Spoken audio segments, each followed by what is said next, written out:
জন্য আমি এটা করেছিলাম। মুঝে তোফা বলো মুসাফির না সমঝো।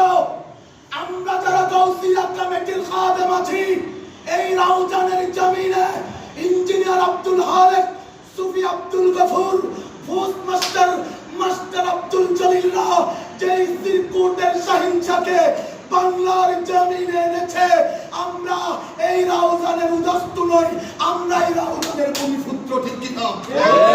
হাত তুলে বলুন ঠিক না? ঠিক। আমরা মুসাফির নই, এটা আমাদের ভূমি। এই ভূমিতে আমরা আছি, এই ভূমিতে আমরা থাকবো।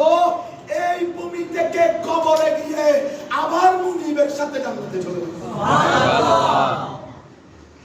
শুন, যুলকিবলা আদম বাবা জিদ থেকে হসে কমতি কেন? কি কারণ? ভাই তাহের সাহেবকে রাস্তায় নামিয়ে দেবো। একটার পর একটা প্রোগ্রাম আমি দেখলাম, আমাদেরকে আপনারা দেন, ওনারা আপনাদেরকে দেন। কেউ না আমাদেরকে মতো টাকা দিচ্ছে, খা দিয়ে দিচ্ছে। ও ভাই তাহের সাহেব, ও ভাই সেকেন্ড মিয়া সাহেব, আমার ভাইরা যারা আপনারা গৌসিয়া কমিটি করে এত মজা পান কেন? এত মজা পান কিভাবে? বলে